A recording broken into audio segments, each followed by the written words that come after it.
Je vous ai raconté les 5 premiers crimes de Weidmann. Eugène Weidmann, jeune Allemand d'une trentaine d'années, qui sera condamné à mort, qui sera exécuté le 17 juin 1939 devant la prison de Versailles et qui sera le dernier condamné à mort exécuté en public. On a vu les 5 crimes qu'il avait commis avec son complice Roger Millon, avec aussi l'aide de Jean Blanc et de sa fiancée Renée Tricot, pendant l'exposition universelle qui avait lieu à Paris. C'était dit que l'exposition universelle, ça allait attirer des gens de toute nationalité un peu riches et qu'ils pourraient prendre leur argent. Et en réalité, ils ont commis des crimes, et des crimes un peu débiles, un peu idiots, parce que même du point de vue du criminel, ces crimes ne leur ont rien rapporté. Ils ont pris très très peu d'argent. Ils ont très peu profité de ces crimes. Donc pourquoi ont-ils tué à ce point ?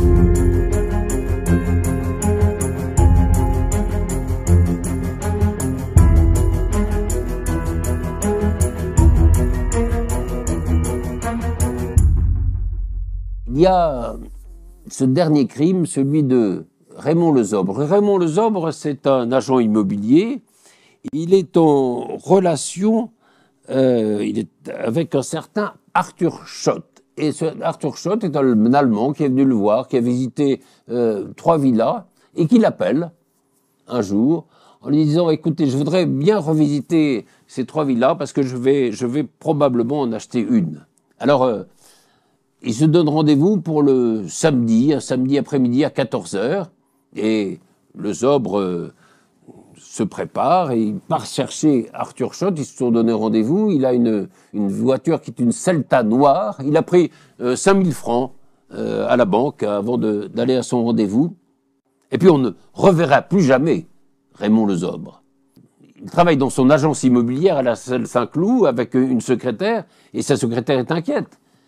Elle ne l'a pas vu revenir le samedi soir.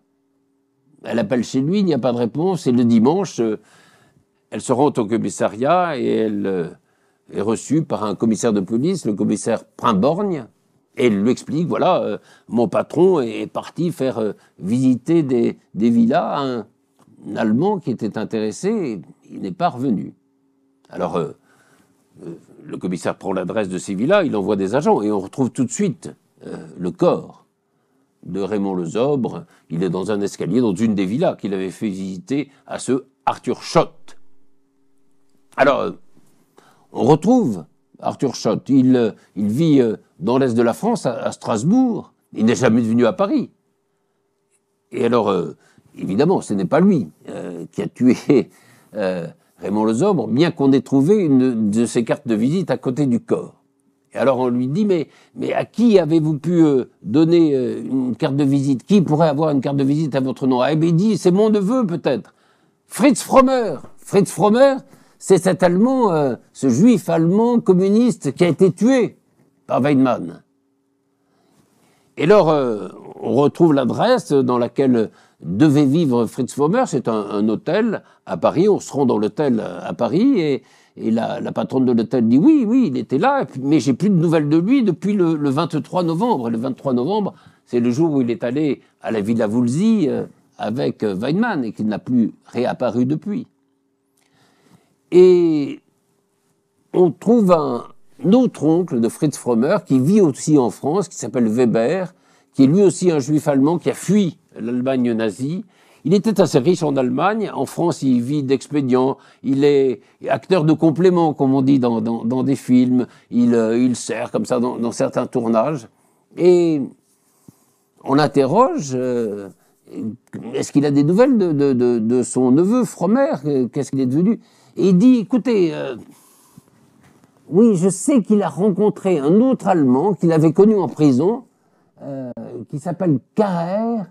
Et il a été le voir dans sa villa de la Salle Saint-Cloud. Puis depuis, je n'ai plus de nouvelles. Carrère. Alors, c'est très simple. On va interroger les agents immobiliers de la Salle Saint-Cloud.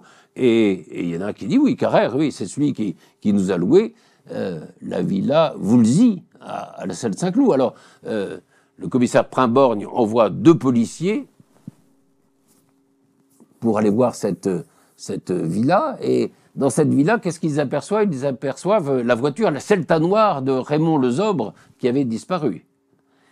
Et donc ils sont là, ils observent la villa, et puis tout d'un coup, il y a quelqu'un qui arrive, c'est Weidmann, et Weidmann leur dit d'une façon assez décontractée, mais messieurs, vous cherchez quelque chose? Et alors ils sont pris au dépourvu, ils disent, ben oui, nous sommes des agents du fisc, on regarde si les gens ont bien payé leurs impôts. Alors ils disent d'ailleurs, est-ce qu'on peut venir jusqu'à chez vous? Et Weidmann dit oui, bien sûr. Alors ils entrent dans la villa Woolsey, et il demande à Weidmann ses papiers. Weidmann fouille dans sa poche, mais c'est pas les papiers qui sortent, c'est un flingue, un revolver.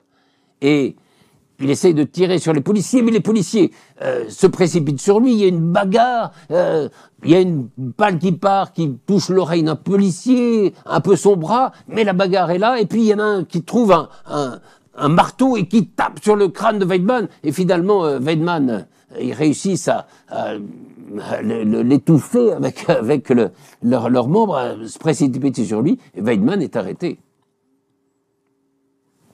Et évidemment, il va avouer les crimes. Ses complices, Millon et Blanc, vont se livrer eux-mêmes à la police, sachant que Weidmann a été arrêté. Et puis, il y aura le procès. Alors, Weidmann est défendu par le grand avocat Moreau Jaffery, celui qui a défendu quelques années plus tôt devant la même cour d'assises Landru. Il y a aussi cette femme, Renée Jardin, qui dira plus tard « Je pensais rencontrer un monstre, j'ai rencontré un gentleman ». Et puis il y a un jeune avocat qui s'appelle Jean Raoult, qui est tout jeune avocat, qui deviendra ensuite bâtonnier de Versailles. Et ce sont les 3 qui défendent Weidmann. Moreau Jaffery ne plaide d'ailleurs pas les faits, parce que pendant l'instruction, Weidmann a reconnu les crimes. Donc ce n'est pas la peine de dire qu'il est innocent. Il plaidera peut-être l'état psychique de son client. Voyons en quoi Weidmann et Millon sont condamnés à mort. Millon sera gracié. Jean Blanc est très peu condamné, 2 ans. René Tricot est acquitté. Et puis, il va y avoir quand même cette exécution. Et puis quand même, le fait... Alors, pourquoi on parle encore de l'affaire Weidmann? D'abord parce que c'est la dernière exécution publique. Et ensuite parce que il y a des doutes, non pas peut-être sur la culpabilité de Weidmann, mais sur la raison pour laquelle il a commis ces crimes. Il y a quand même une chose assez étonnante. Est-ce que c'était un agent nazi? En tout cas, quand l'occupation aura lieu, la Gestapo va se précipiter à Versailles. Il veut récupérer à tout prix le dossier Weidmann. Pourquoi? Il se trouve que la Gestapo sait que peut-être l'avocat Jean Raoult possède le dossier de Weidmann. Alors, il se précipite chez Jean Raoult, mais Maître Raoult a été informé de la venue de la Gestapo, il a caché le dossier parmi les jouets de ses enfants. Et comme ça, il va réussir à sauver le dossier. Et alors, qui était vraiment Weidmann? Est-ce que c'est un tueur en série, quand même, 6 morts? Mais pourquoi ces pulsions de crime? D'où ça remonte? Est-ce que ça remonte de l'enfance? Ce sont des questions que tout le monde se pose. Que René Jardin, son avocate, s'est posée. Elle lui a demandé d'ailleurs d'écrire. D'écrire pendant qu'il était en prison. Et il a écrit 2 ou 3 choses sur, en effet, les crimes qu'il a commis, sur cette pulsion de mort qui était la sienne. Et pour terminer, je vous citerai un petit texte. Son beau visage, c'est le visage de Weidmann, s'abattit sur Paris et sur la France, au plus profond des villages perdus, révélant aux bourgeois attristés que leur vie quotidienne est frôlée d'assassins enchanteurs, élevés sournoisement jusqu'à leur sommeil qu'ils vont traverser par quelque escalier d'office qui, complice pour eux, n'a pas grincé. Et c'est un grand poète, un grand écrivain qui a écrit ces lignes et qui a connu aussi la prison, c'est Jean Genet.